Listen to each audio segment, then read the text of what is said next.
Good day everyone, I am Ashley Kitty Mabanto, the leader of Group 1 aka the Coquettes. And we are here hindi lamang magpa-cute but to educate you about how to solve some problems relating to antiderivative of algebraic functions. Number 1.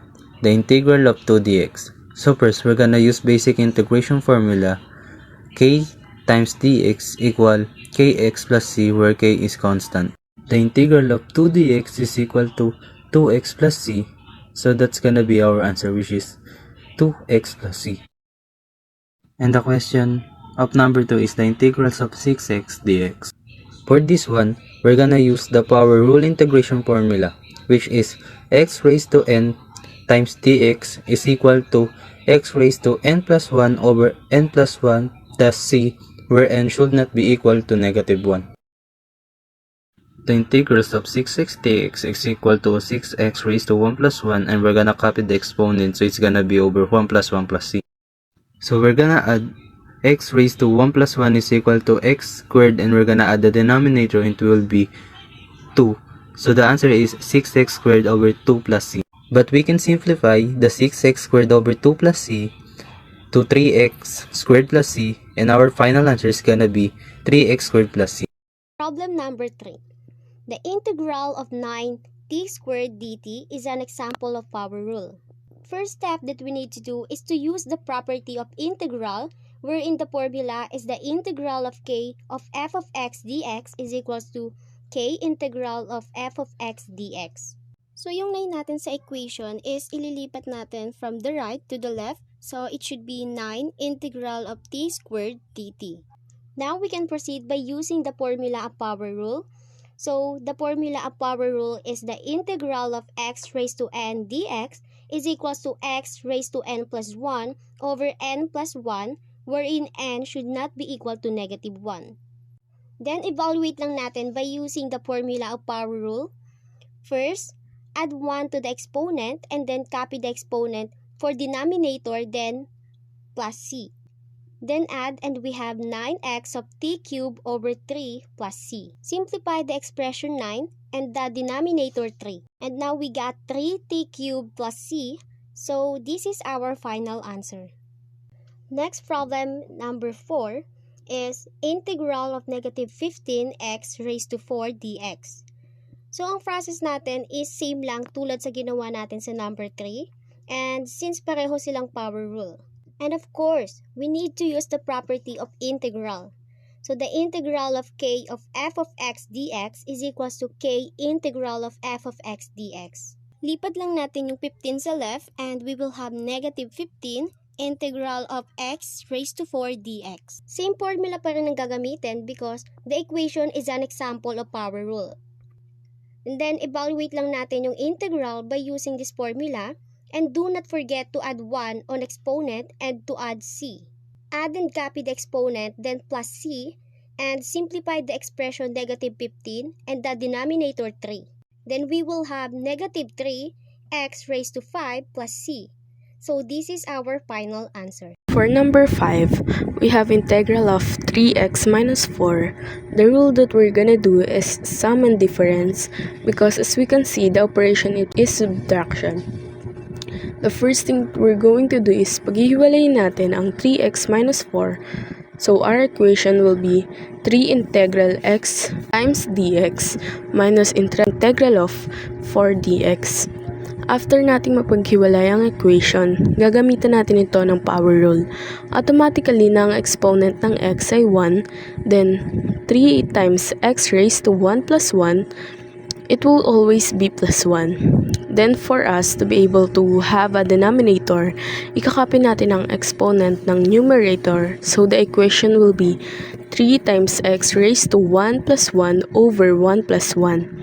Then on the other side naman, kaya siya naging negative 4x because of the constant rule na ang sinasabi ay kapag constant ang number is automatic na nagkakaroon ng x. The next thing we're gonna do is to simplify our equation. It will become 3 times x squared dahil ang exponent ng numerator is 1 plus 1 over 2 dahil ang 1 plus 1 is equal to 2. Then copy negative 4x plus c. I-simplify ulit natin siya. So, 3 times x squared over 2. Our final answer will be 3x squared over 2 minus 4x plus c. Yung c is automatically na nandyan siya kapag constant rule ang ginamit. For number 6, we have integral of 7u minus 4. The rule that we're gonna do is also sum and difference because as we can see, the operation is addition. The first thing that we're going to do is paghiwalayin natin ang 7u minus 4. So our equation will be 7 integral u times du minus integral of 4 du. After nating mapaghiwalay ang equation, gagamitan natin ito ng power rule. Automatically na ang exponent ng u ay 1 dahil siya ay variable. Then 7 times u raised to 1 plus 1 to be always plus 1. Then for us to be able to have a denominator, ikakopy natin ang exponent ng numerator, so the equation will be 7 times u raised to 1 plus 1 over 1 plus 1. Then on the other side naman, kaya siya naging 4u because of the constant rule na ang sinasabi ay kapag ang constant number is automatic na nagkakaroon ng u.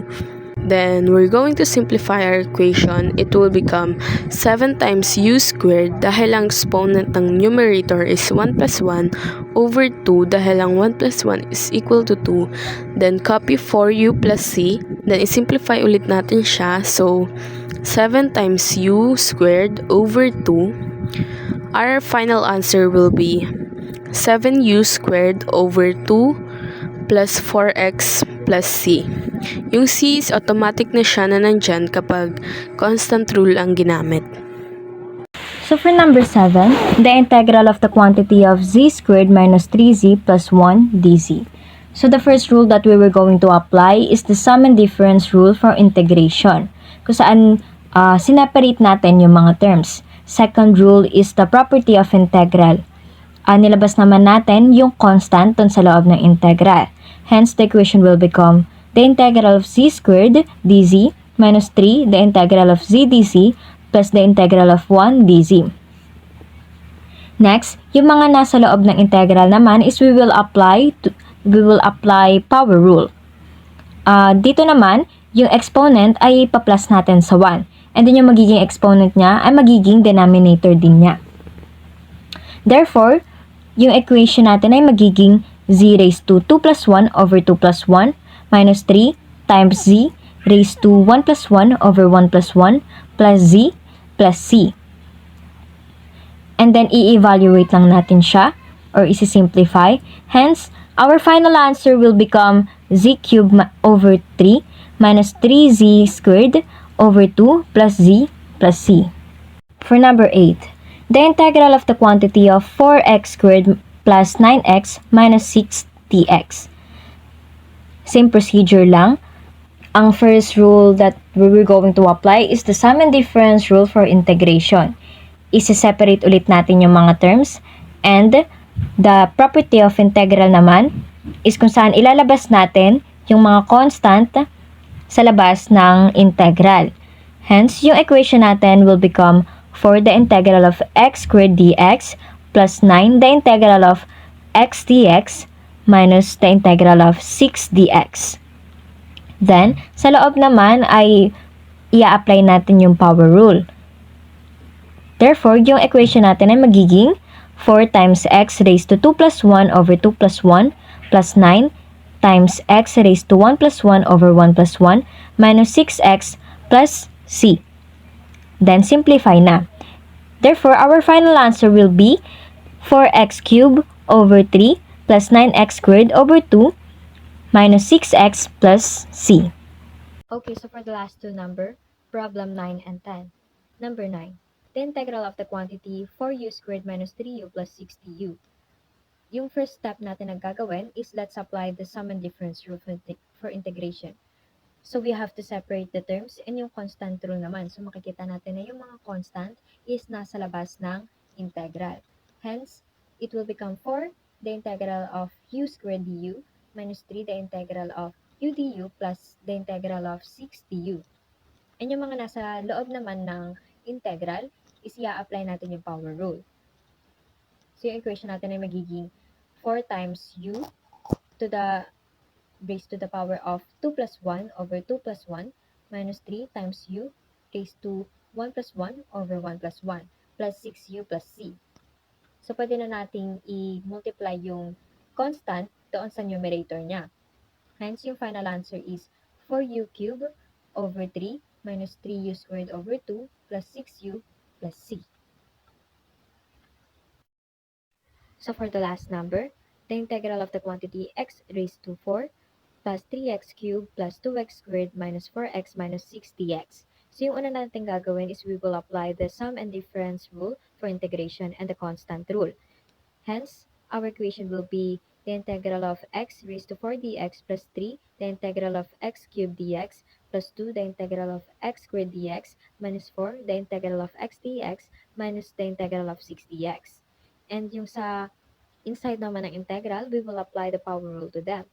Therefore, yung equation natin ay magiging x raised to 4 plus 1 over 4 plus 1 plus 3 times x raised to 3 plus 1 over 3 plus 1 plus 2 times x raised to 2 plus 1 over 2 plus 1 minus 4 times x raised to 1 plus 1 over 1 plus 1 minus 6x plus c. And then, sisimplify lang natin siya.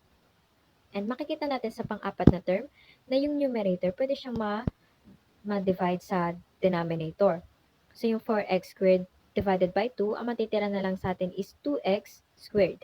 Therefore, the final answer is x raised to 5 over 5 plus 3x raised to 4 over 4 plus 2x cubed minus 2x cubed over 3 minus 2x squared minus 6x plus c.